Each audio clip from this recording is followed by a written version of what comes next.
Well, it's that time of year when most of us start spending more and more time outside. But are you taking the proper steps to protect your skin while you're out in the sun? A member of our WBIR family shares how having melanoma changed her life and why it's so important to take care of your skin. You have cancer. 3 words that can change your life forever. When I was 20 years old, my dad called me and said those 3 words. A few weeks earlier, a mole that I'd had on my back for as long as I could remember had begun to itch. So while I was home on my spring break, I'd made an appointment with a dermatologist, and the biopsy was in. It was melanoma, the deadliest form of skin cancer. The surgery to remove it left me with a 6-inch scar on my back, scars under both of my arms where lymph nodes were removed, and forever changed my perspective on how to enjoy the sunshine.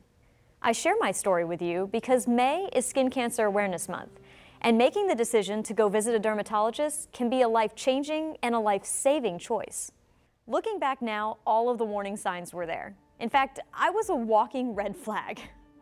My spot was asymmetric, the borders were irregular, the color was very dark, the diameter was large, and the evolution was there. It started itching, so the changes were happening. Dr. Kimberly Grande says that you should look for a few basic signs. Is it dark? Is it different than your other spots? And is it changing? And for a dark, different, and changing, that kind of encompasses the things that would make us worry about non-melanoma skin cancer too. Yes, there are other types of skin cancer.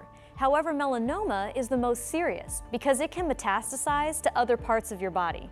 What starts as a mole can move to your lymph nodes, your lungs, or your brain. Early detection is key. In my case, it was a mole I had had my whole life, and then one day, something changed. And that's what makes melanoma so tricky. Melanoma could come from a birthmark mole. The larger your birthmark, the more likely you could have that birthmark change, and that could be melanoma. And that's what happened to me. So who's at risk?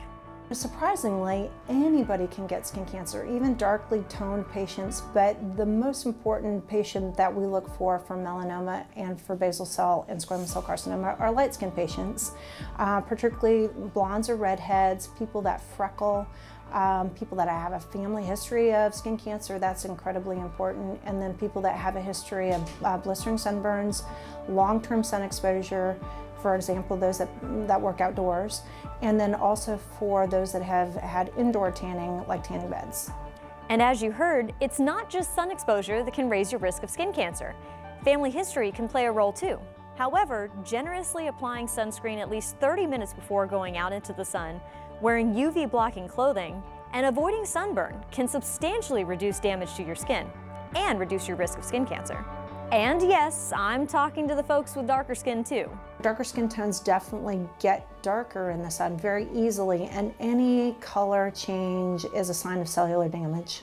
The bottom line is that you need to take care of your skin. Stay away from tanning beds, know your family history, and if you see something suspicious, get it checked. Melanoma doesn't have to be a death sentence, but catching it early can make all the difference. The American Academy of Dermatology says skin cancer is the most common cancer in the United States and the second most common form of cancer in females ages 15 to 29. The 5-year survival rate for people whose melanoma is detected early and before it spreads to the lymph nodes is 99%. However, that 5-year survival rate drops to just 23% once the cancer has moved to other parts of the body. So key, early detection. You can find much more information on melanoma and skin cancer right now at WBIR.com.